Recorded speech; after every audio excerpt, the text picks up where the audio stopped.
Hi guys, so welcome to my channel. If you're new, please like, comment, share, subscribe, hit that thumbs up button, okay? If you like your girl, do that. Hit that notification bell to be notified when I upload videos so you can stay on top of the latest news and reviews here in the dancehall fraternity or just in Jamaica in general, because that's what I focus on. And also I do a little bit of makeup, and I do a little bit of hair, and I do a little bit of fashion for my ladies. So yeah, stay tuned for that also. But what we're going to be talking about today is the Jamaican that has been arrested in Antigua for human trafficking charges. And as you guys know, I've touched this topic already here on my channel, where I talk about hundreds of underage Jamaican girls, teenagers that have gone missing over the years or over time, and no one knows where they are. They haven't showed up dead.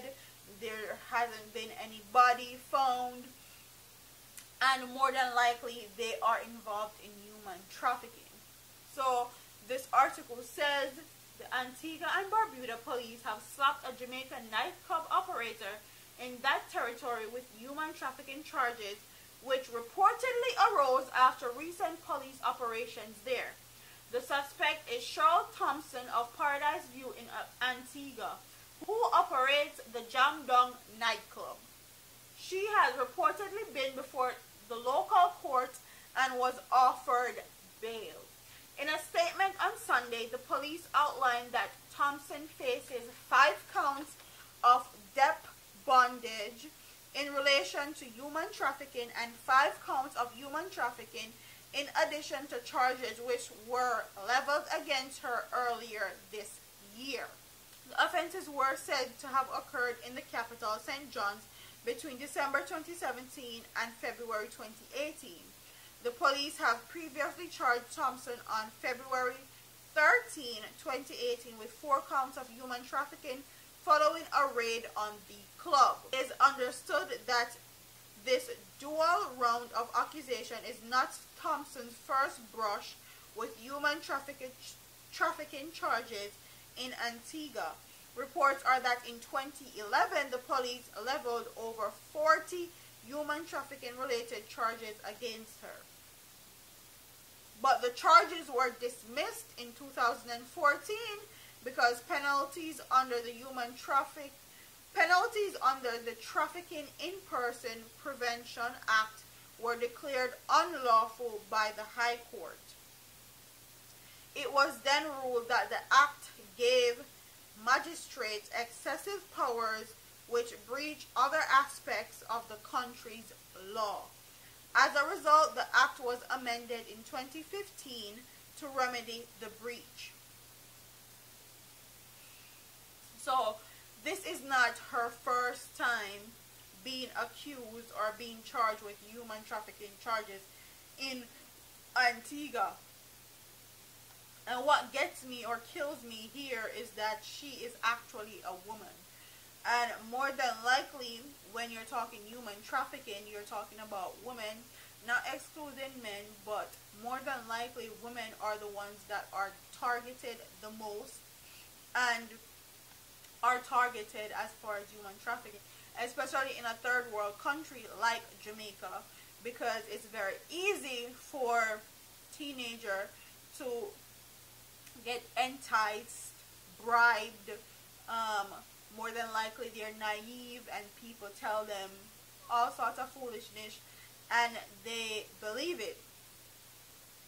But to know that this is not her first go around with the law, and she continued to do it whatever comes her way, I hope she gets what she deserves. Because you're a woman. How do you in good conscience know that you are selling off somebody's child or trafficking somebody's child? Like, weren't you once a child? Don't you have children of your own? Don't you have nieces or cousins of your own that are females? Like, I cannot understand how people stuff like that. So stuff that is so unhumane and inexcusable to people that they could definitely be related to, or people that could be them daughter, them cousin, them niece. Like, it's mind-boggling, to say the least.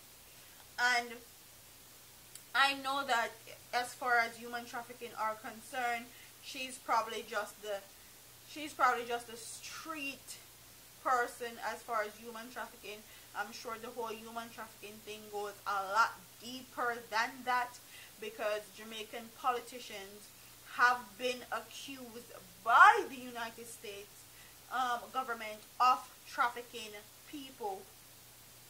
So I know this, like, she's just one person in the whole scheme, or in the whole grand scheme of things, and there is higher powers and higher people that are involved, that have more money and more bucketive. So that's what it is. As far as she is concerned, as far as human trafficking is concerned, be careful with your children. Teach your children. Talk to your children. Don't act like your children them a fool because they can find out everything online. They can Google search anything that they want to Google search, and something is definitely gonna pop up. Speak to your children. Don't shut them down when they ask questions. Treat them like respectable human beings. Don't have the whole I'm an adult and you're a child behavior or mentality, because pretty easy your child will go astray or be led astray if they are not taught to be leaders, they're not taught to be logical thinkers, and they can be bribed, or if they're not given what they're supposed to be getting at home. So protect your children. They are the future. They are definitely Jamaica's future, and we need to protect them. So comment in the comment section and tell me what you guys think. Do you think that she's actually going to get charged, because this is her second time getting charged with the same offense? Do you think that they're going to deport her from Antigua? Do you think that more children in Jamaica are being trafficked than what's reported yearly, because they claim that Jamaica's human trafficking status or percentage is very low? So that's what they say in the media, and I don't believe that for a second, because too many times I've seen in the news where 15 and 14 and 17-year-old goes missing and nobody find them back. So comment what you think about that in the comment section. Like, comment, share, subscribe to your girl here on YouTube. I'm up out of here, man. Deuces.